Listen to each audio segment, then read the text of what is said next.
Mga kapatid, sama natin sa ating panalangin ang ating pasalamat at natatanging kaibigan ng Herrera family, Orsulo Befinol, Evan Gabriel Herrera, Rafael Flor Odette Yvette Eugenio, Hospicio San Juan de Dios, Pamilya David de la Cruz, Cecily Rivera, B. Alzaleon, Bernadette Alcauce, Alex Achimang Daro, Milet Ramos, Lito Timense Diestas, Elma Lagbador, Danilo Emily Sebastian, Dennis Ateri Santos, Aurora Silungan, Nangket Marisa de la Cruz, Michelle Esteban, Christopher Janet Lo, Judith Soli de Rosario, Lourdes Hilario, Dr. Marat Marie Tolentino, Noel Arzeli Galvez, Jean Silungan, Vidal at Marieta Quirol, Kelvin Maximo, Dr. Abelsaida Banaag, Edgardo Aida Cudanan, Celia San Felipe, Dr. Jun Mendoza, Alicia Arcega Villacusis, Paul F. Resurrection, Renet Debbie de Leon, Vida Digonong,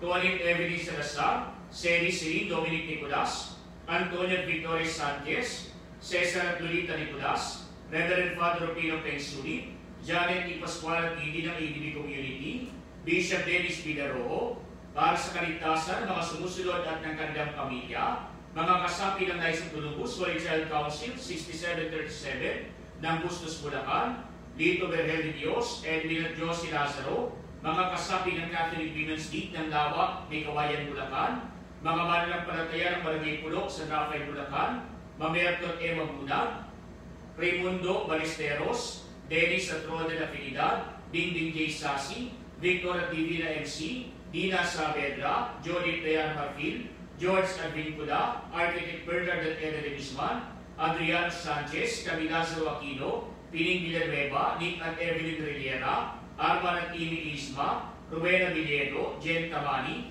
Josie Brillantes, Junat Doris Pilejera, Pedro Moradas, Gaspar at Susan Lumaday, Evelyn G. Munad, Amy Ferry Di Manalo, Givat Jolerin Den, Emelita de la Cruz, Reydante Davao, Ivy Lorraine, Gigi Bautista Alejandro, Yvette Barrera, Dr. Onaisa Catrina Barrera, Maria G. Adap, Dr. Ken Adap, Jaime at Joven Cruz, Dr. Chester Calapis, Dr. Alan Ivon Guevara, Dr. Caroline Enriquez, mga doktor at medical staff ng Our Lady of Fatima Hospital sa Valenzuela City, Santo Niño Hospital sa Bustos, Amang Rodriguez Memorial Medical Center sa Marikina City, Region 2 Trauma and Medical Center sa Bayumbong, Nueva Vizcaya, mga doktor at medical staff ng Regino Hospital, Skyline Hospital at Qualimed Hospital, at ang lahat ng mga frontliners sa pagsugpo sa pagkalat ng salot ng COVID-19, gaya ng iba pang mga doktor at healthcare providers, mga pulis at sundalo, mga business leaders at workers, at mga kawani ng pamahalang nasyonal at lokal, lalo na ng lungsod ng San Jose del Monte. Para sa kagalingan ni Adela at Gervillo Buto, Saichi Masusaki, Dorly Tulua, Evelyn Spasito, Eloisa Villamil, Eric Emaroy, Corazon Rodriguez, Alicia de Vega, Janet Emlo, Jose Inga, Timoteo Ruela, Capistrano Mandegro, Levencio Tixon, Samantha Rosea, Corazon Donato, Quirino Cristobal, Chelo del Mundo, Marian Maravilla, Mark Joseph Bernardino, Enrico Villanueva, Joanna Crisquena, Lito Soriano, Jodit Santiago, Benjamin Valerio, Neil Francis Navarro, Adriano Santos, Rami Banaag, Julie Mercado, para sa kaarawan ni Daryl Paninsoro, Glenn Ivan Emeterio, Arian Maricordi, Ana de la Rosa Papa, Isabel Capila, Virginia Bala, Father Rex Colintan, John Benedict Popera, Jervin Trinidad, Rupert Rojas, Alona Roberto, John Albert Absalon, Hernie Bayubay, at para sa kapayapaan ng kaluluwa, Dina Maria Fatima, Carol Cates, Eldito, Nelson, Sion, Maria, Tino, Cerilo, Casiano, Carlito, Linda, Leon, Yoli, Akap, Ethel, Angie, Baudet, Laureano, Seria, Melino, Consolacion, June, Agripino, Lydia, Purificacion, Catalina, Moises, Melissa, Jaime, Orlando, Alejandro, Michael, Enriquio, Benigna, Evaresto, Marcos, Catalina, Evelyn, Religio, Crescencia, Edito, Epipania, Julio, Michelle, Domingo, Antonio, Lauro, Luisito, Ricardo Sidonia, Vivian Hill, Sila, Isabela, Leticia, Evelyn, Alfredo, Eric, Nicolas, Nelson, Frederick, Raquel, Dean, Puloy, Maura, Roman, Andres, Epifania, Rufo, Celia, Marisa, Flor, Portasio, Susana, Tanasia, Nestor, Maria Teresita, Ima Concepcion, Jaime, Domingo, Maximina, Alejandro, Enriqueta, Brian Angelo, Maricel, Lucet, Ilora, Alejandro, Sofia, Olita, Roy, Justin, Lucila, Felisa, Pedro, Romel, Daisy, Jocelyn, Rosa, Domingo, Romeo, Felino, Roderick, Jose, Ricardo, Maria, Jose Pipito, Magdalena, Felicidad, Agustin, Marlene, Mark, Maria Mercedes, Cristal, Antonia, Antoline, Maria Fatima, Father Nazareno, Malu, lahat ng mga kaluluwa sa purgatorio, at hindi na mga namayapang mga rektor ng Diocese ng Malolos at mga doktor at frontliners na mga naging biktima ng salot ng COVID-19. Sa ngala ng Ama at ng Anak at ng Espiritu Santo, Amen. sumainyo ang Panginoon. At sumayo rin. Mga kapatid, tinipon tayo bilang kaalidangan ka ng Diyos, kaya lumulog tayo sa mawing Panginoon na nagpapatawad sa atin ng lubos. Sinugong tagapagpagaling sa mga nagsisisi, Panginoon, kaawaan kami. Panginoon, kaawaan mo kami. Dumating na tagapaganyayang mga makasalanay magsisi, Kristo, kaawaan kami. Kristo, kaawaan mo kami. Nakaluglo ka sa kanan ng Diyos, Ama, para ipamagitan kami, Panginoon, kaawaan kami. Panginoon, kaawaan mo kami. Kaawaan tayo ng mga Panginoong Diyos, patawarin sa ating mga kasalanan, at patnubayan tayo sa buhay na walang hanggan. Amen. Manalangin tayo. Ama naming makapangyarihan, kami naway magkaroon ng titagan at pagmamahal para aming magawang sambahin ang ngalan mo. Sapagat sa mga pinatatatag sa iyong pag-ibig, ikaw'y walang pinapapayaang masandak sa ligalig. Inilulog namin ito sa pamagitan ng Jesucristo, kasama ng Espiritu Santo, magpasawalang hanggan. Amen.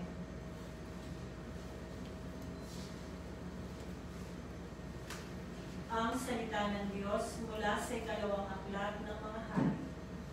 Nang ikasampung araw ng ikasampung buwan ng ikasyam na taon ng paghahari ni Sedekias, tinipon ni Nabucodonosor ang buong niyang hukbo. Kinupkub nila ang Jerusalem at pinaligiran ang mga bantayan. Ang pagkupkub nila ay tumagal ng may 2 taon. Nang ikasyam na araw ng ika-4 na buwan ng pagkupkob sa Jerusalem, umabot na sa sukdulan ang tagutong sa buong lungsod. Noong nabutas ang isang bahagi ng pader ng lungsod, nang makita ito ni Haring Sedekias, kinagabihan ay tumakas siya patungong Araba, kasama ang kanyang mga kawal. Doon sila dumaan sa pintuan ng 2 pader, malapit sa hardin ng palasyo. Ngunit ang lungsod ay naliligid ng mga kaldeyo. Pinuwi sila ng mga ito at inabutan sa kapatagan ng Jericho. Kaya nagkanya-kanyang takas ang kanyang mga tauhan. Nabihag si Sedekias at iniharap sa hari ng Babylonia na nasa Ribla at doon siya hinatulan. Pinatay nila sa harapan ni Sedekias ang mga anak nito. Binukid ang mga mata at gapos ng tanikalang dinala sa Babylonia. Nang ika-7 araw ng ika-5 buwan ng ika-20 na taon ng paghahari ng Nabucodonosor, pinasok ni Nabuzaradan ang Jerusalem, kapitan ng kanyang mga tanod. Sinunog niya ang templo, ang palasyo at ang lahat ng bagay doon. Wala siyang itinira. Ang mga pader ng lungsod ay giniba naman ng mga kawal na kasama ni Nabuzaradan. Dinala niyang bihag ang natitira pang Israelita, pati ang mga sumuko sa hari ng Babylonia. Ang iniwan lamang niya roon ay ang ilang mahihirap upang magbungkal ng lupa at mag-alaga ng mga upasan. Ang salita ng Diyos. Salamat. Kung ika'y aking limutin, wala na akong aawitin. Kung ika'y aking limutin, wala na akong aawitin. Sa pampang ng mga ilog nitong bansang Babylonia, kami roo'y nakaupong tumatangis sa tuwinang. Ang iniwan naming Siyon ay aming maaalala. Sa saka ng mga kahoy sa tabi ng ilog nila, isinabit namin doon yung dala naming lila. Kung ika'y aking limutin, wala na akong aawitin. Sa amin ay inuutos ng sa amin ay lumupit. Naalipin naman sila ng matamis naming tingin. Tungkol sa Siyon, iyong paksa niyong nais nilang awit. Kung ika'y aking limutin, wala na akong aawitin. Paano namin aawitin ang awit ng Panginoon, samantalang di nagkabing nangingibang bayan noon? Ayaw ko nang ang lira ko'y hawakan pa at tugtugin, kung ang bunga sa pagtugtog, limutin ang Jerusalem. Kung ika'y aking limutin, wala na akong aawitin. Di na ako aawit pa kung ang lundong sasapitin. Sa isip ko't alaala, ika'y ganap na limutin. Kung ang kaligayahan mo ay hindi ko ahanganin mo. Kung ika'y aking limutin, wala na akong aawitin. Hallelujah, hallelujah.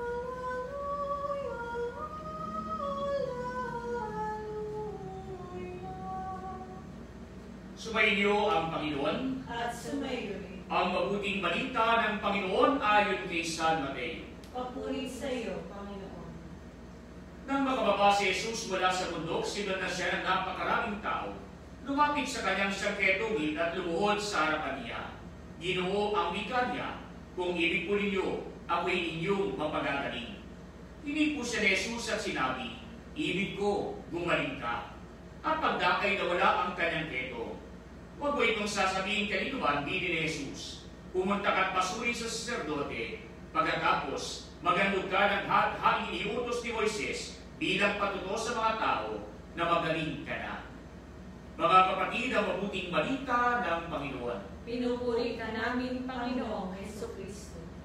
Mga kapatid, sa ating pumabuting balita ay ating natunghayan ang kaibigan ng isang ketungin na kung maaari siya'y mapagaling ng ating Panginoon. Kaya nga po ang ating Panginoon ay hindi nagdalawang isip nang makita niya ang kahalagahan ng kapananampalataya ng tao na ito. Kaya nga po ang tao na ito ay wala nang ibang inaasahan kundi ang Panginoon lamang. Kaya ang ating Panginoon ang kanyang nilapitan. Kaya nga po may kahirapan man sa paglapit sa ating Panginoon. Pero nagsumikap ang tao na ito upang nang sa gayon makatamo siya ng kagalikan mula sa ating Panginoon. Subalit mga kapatid, ang nakapagtataka sa ating pumabuting balita, yung panghingi ng tulong ng tao na ito ay kakikitaan ng kapakumbabaan, kakikitaan ng pagbabakas sakali, at kakikitaan ng kahandaan na tanggapin ang biyaya ng Diyos kung ito ba ay mapagbibigyan ng ating Panginoon o tanggapin ang kalooban ng Diyos kung hindi naman ito ang ninanais ng Panginoon na ipagkaloob sa Kanya. Sapagat ang sabi ng isang ketongin na ito, Ginoo, kung ibig po ninyo, ako'y inyong mapagagaling. At ano ang tugon ng ating Panginoon? Ibig ko, gumaling ka. Kaya nga po mga kapatid, ipinagpapaalala sa atin na sa paglapit natin sa ating Panginoon, hindi tayo ang may karapatan. Tayo lamang ang nakikiusap. Kaya nga po hindi natin karapatan na tayo ay gumising pagdating ng umaga at mabuhay pa sapagat ang buhay natin ang Diyos ang may hawak. Kaya nga po tayo hihingi ng tulong sa ating Panginoon. Humingi tayo ng biyaya sa Kanya na sana kinabukasan, imulat pa natin ang ating mga mata at damhin pa natin ang biyaya ng buhay. Kaya nga po hindi rin natin karapatan na tayo ay magkaroon ng sagana na pagkain sa araw-araw, sapagat lahat ng meron tayo ay biyaya galing sa ating Panginoon. Bagamat lahat ng ito na tinatamasa natin, karamihan ay bunga ng ating pagpapagal, bunga ng ating pagsusumika, subalit hindi natin maitatanggi na ang lahat ng ito ay galing sa mapagpala na pagbibigay ng ating Panginoon. Kaya hindi po naman mga kapatid, sa mga magulang, hindi natin karapatan na tayo'y magkaroon ng anak sapagat meron ibang mga magulang, meron ibang mga mag-asawa, hindi pinagkakalooban ng anak, meron ibang mga mag-asawa, napakarami ng ginawa, maging sa larangan ng medisina at siyensya. Subalit, hanggang ngayon, wala pa rin supling na kanilang magiging ligaya sa kanilang pagtanda. Sapagat ang tanging may karapatan na magbigay ng biyaya na ito ay walang iba kundi ang ating Panginoon. Kaya nga po tayo ay nakikiusap lamang sa ating Panginoon na sana pagbigyan tayo sa ating kahilingan na magkaroon ng supling na maging ligaya ng magulang sa kinabukasan. Kaya hindi po naman mga kapatid, sapagat ang bata na ito ay pinagkaroon sa ating bilang biyaya, hindi natin karapatan na tayo mismo ang musga kung siya'y mabubuhay pa o hindi na. Kaya nga po sa ating pananampalataya, hindi natin sinusuportahan at mali natin kinukundina yung mga nagpapalaglag ng sanggol sa kanilang sinapupunan. Sapagat hindi hawak ng bawat isa sa atin ang buhay ng kanyang kapwa. Ang buhay natin, ang Diyos ang may-ari. Ang buhay natin, ang Diyos ang may hawak. Kaya nga po tayo nakikiusap sa ating Panginoon sa pamamagitan ng ating panalangin na sana palamigin pa ang ating buhay. Kaya nga po ipinagpapahayag sa atin ng kapakumbabaan na aminin natin, hindi tayo ang pinakamalakas. Mayroong isang Diyos na nagmamay-ari sa atin. Mayroong isang Diyos na gumagabay sa atin na lubos na makapangyarihan. Kaya nga po kagaya ng isang ketongin sa ating mabuting balita, nakikiusap na pagalingin siya ng ating Panginoon. Napakaganda ang kanyang tinuran. At kung ibig po ninyo, mapagagaling ninyo ako. Ganun din ang ating dapat na paglapit sa ating Panginoon. Walang pagmamayabang, walang pagmamalaki, puno ng kapakumbabaan. Tayo iibig sa ating Panginoon sa lahat ng ating pangangailangan, sapagat nagtitiwala tayo, ang Diyos ang siyang tutulong sa atin. Kaya nga po sana magkaroon tayo ng pananampalataya at kapakumbabaan kagaya ng ketongin na ito na lumapit sa ating Panginoon nang walang pag-atubili, subalit wala namang pagmamalaki ukol sa kanyang sarili. Bagkus, alam niya na ang tanging niyang maasahan ay walang iba kundi ang makapangyarihang ating Panginoon. Kaya nga po tayong lahat ay tinatawagan ng ating Panginoon na sana palagi tayo maging mapagpakumbaba at patuloy tayo manampalataya sa Diyos na kailanman ay hindi tumatalikod sa lahat ng lumalapit sa Kanya.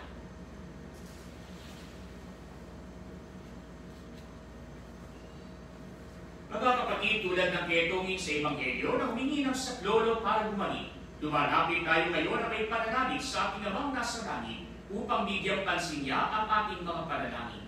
Sa bawat panangitan ng ating po itutugon, Panginoon, pagalingin mo kami ng iyong biyaya. Panginoon, pagalingin mo kami ng iyong biyaya. Ang simbahan naway hindi magkulang sa kanyang pagtanggap sa mga isinasantabi at nakakaligtaan ng lipunan. Manalangin tayo sa Panginoon. Panginoon, pagalingin mo kami ng iyong biyaya.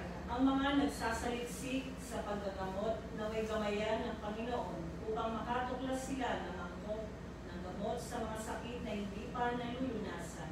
Manalangin tayo sa Panginoon. Panginoon, pagalingin mo kami ng iyong biyaya. Ang ating komunidad naway tumulong na may pag-ibig at kalinga sa mga taong nakakaligtaan ng lipunan. Manalangin tayo sa Panginoon. Panginoon, pagalingin mo kami ng iyong biyaya. Ang mga may sakit, mga nagdarahop at mga nalulumbay naway tumanggap ng pag-alalay mula sa kanilang mga kapatid na Kristiyano. Manalangin tayo sa Panginoon. Panginoon, pagalingin mo kami ng iyong biyaya. Ang mga yumaong nananalig kay Kristo naway tanggapin sa paghahari ng Panginoon. Manalangin tayo sa Panginoon. Panginoon, pagalingin mo kami ng iyong biyaya.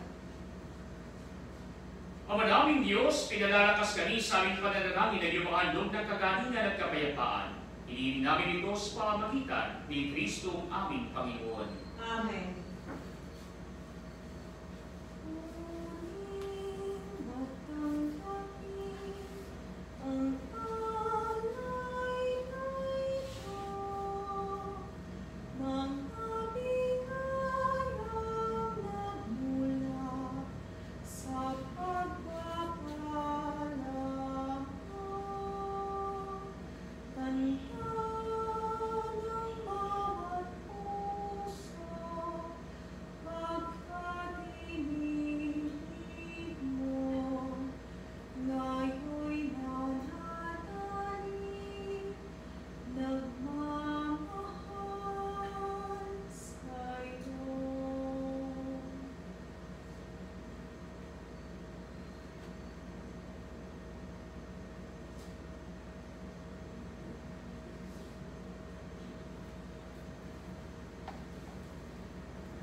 Manalangin kayo mga kapatid upang itong paghahain ay maging kalugod-lugod sa Diyos samang makapangyarihan. Tanggapin nawa ng Panginoon itong paghahain sa iyong mga kamay, sa kaburihan niya at karangalan sa ating kapakinabangan at sa buong sambayanan niyang banal. Ama naming iligka, tanggapin mo ang aming paghahain ng pagpupuri sa iyong kabutihan, sa amin o sa dulot nawa nitong kadalisayan. Kami ay makapag-alay ng iyong kinalulugdan sa pamamagitan ng Kristo kasama ng Espiritu Santo, magpasawalang hanggan. Amen. Sumainyo ang Panginoon. At sumayo rin. Itaas sa Diyos ang inyong puso at diwa. Itinaas na namin sa Panginoon. Pasalamatan natin ang Panginoong ating Diyos. Marapat na siya ay pasalamatan. Ang madaming makapangyarihan, tunay ang marapat na ikaw ay aming pasalamatan. Sa iyong kagandang loob kami iyong ibinukod upang iyong maitampok sa kadakilaan ng lubos. Kahit na ikaw ay aking tiniligdan dahil sa aking pagkasarawaan, gumawa ka pa rin ang magandang paraang may mamunas sa amin para ikaw ay balikan.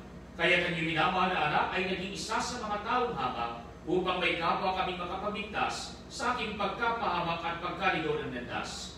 Kaya kaysa ng mga anghel na nagsisiawit ng papuri sa iyo nang walang humpay sa kalangitan, kami nabubunyi sa iyong kadakilaan. Santo, Santo, Santo, Panginoong Diyos ng mga hukbo, napupuno ang langit at lupa ng kadakilaan mo. Hosana sa kaitaasan. Pinagpala ang nagparirito sa ngalan ng Panginoon. Hosana sa kaitaasan. Ama naming banal, ikaw ang bukal ng tanang kabanalan. Kaya pa magitan ninyong Espiritu, gawin mong banal ang mga kaloob na ito upang para sa aming maging katawan at dugo ng aming Panginoong Jesucristo. Bago niya pinagtisan kusang loob na maging handog, ginawa kaniya ang tinapay. Pinasalamatan kaniya. Pinagati-hati niya iyon. Iniabot sa kanyang mga alagad at sinabi, tanggapin ninyong lahat ito at kanin. Ito ang aking katawan na ihahandog para sa inyo.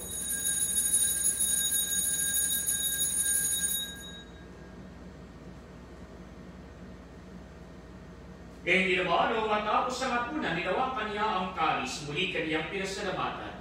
Iniabot niya ang kalis sa kanyang mga alagad at sinabi, tanggapin ninyong lahat ito at inumin. Ito ang kalis ng aking dugo, nang bawat walang hanggang tipan. Ang aking dugo ay ibubuhos para sa inyo at para sa lahat, sa pagpapatawad ng mga kasalanan. Gawin ninyo ito sa pag-alalas sa akin.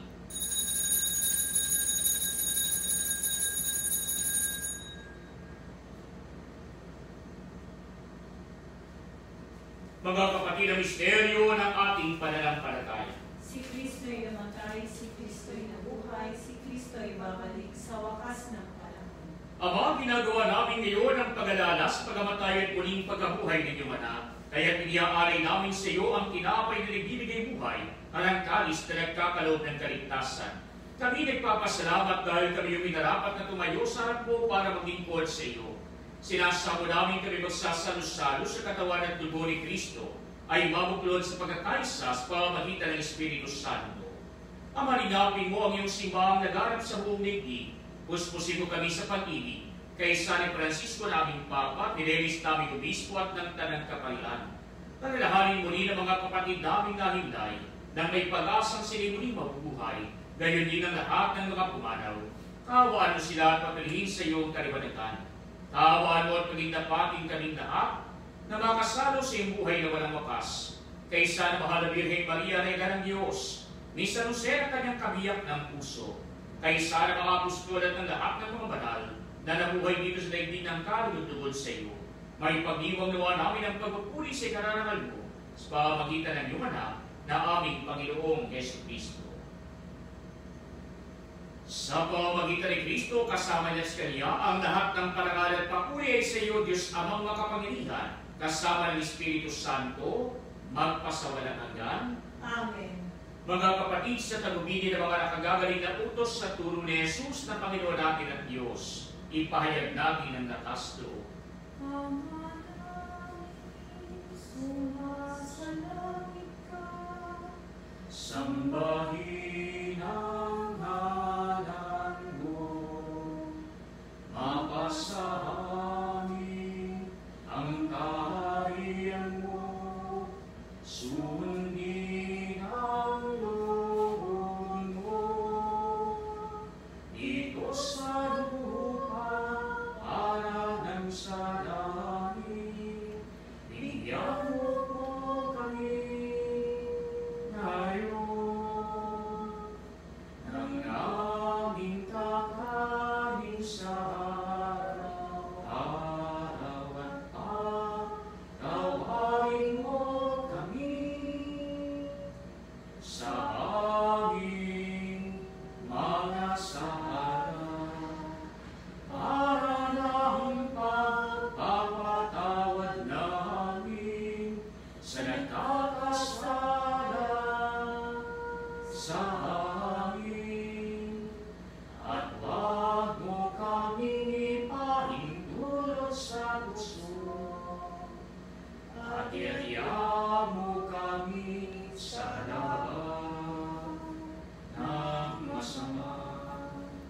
Hinihiling namin kami Diyos sa lahat ng masama, pagkalooban ng kapayapaan araw-araw, iligtas sa kasalanan, at ilayo sa lahat ng kapahamakan, samantalang aming pinanarabikan ang dakilang araw ng pagpapahayag ng tagapagligtas namin si Yesu Kristo. Sapagkat iyo ang kaharian at ang kapangyarihan at ang kapulihan magpakailanman.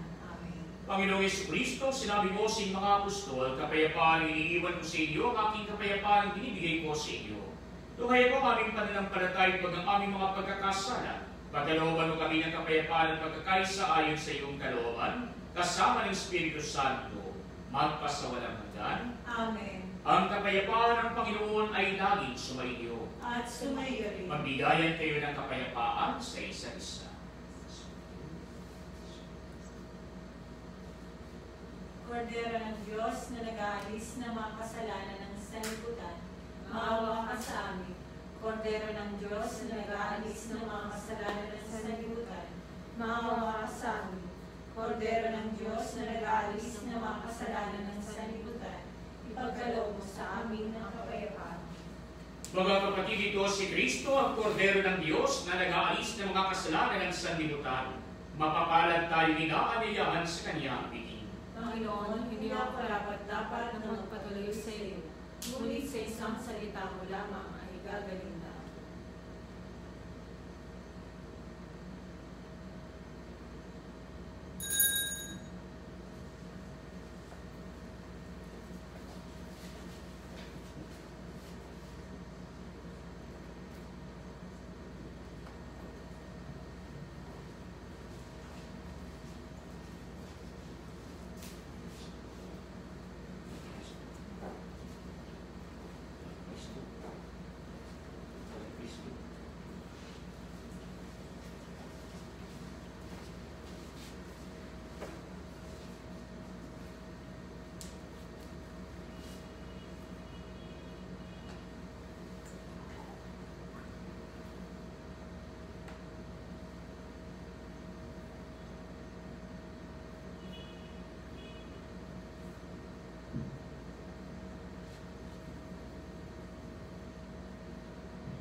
Oratio Imperata, kaugnay ng COVID-19.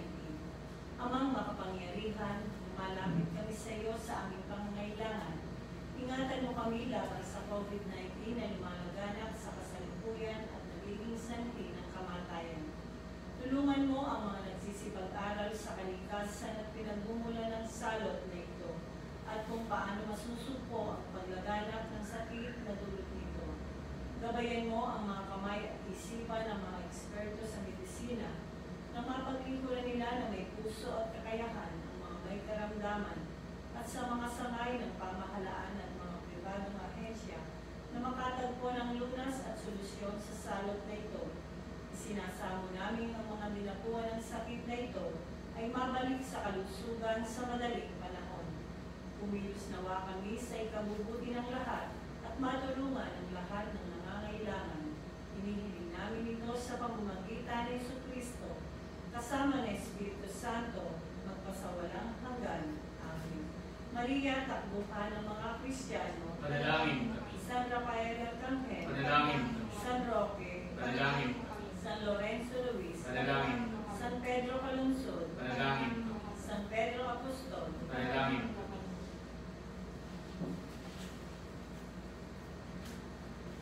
Manalangin tayo. Ang manaming mapagmahal kaming nakinabang sa katawan at dugo ng iyong anak ay sumasamo sa iyong habang upang aming taimtim na ginanap ay maging pagtanggap namin sa tiyak mong pagliligtas sa pamamagitan ni Jesucristo kasama ng Espiritu Santo magpasawalang hanggan. Amen. Sumainyo ang Panginoon At sumaiyo rin. at pagpalain kayo ng mga Panginoon Diyos, Ama at Anak at Espiritu Santo. Amen. Mayo kayo sa kapayapaan ni Kristo. Salamat sa Diyos.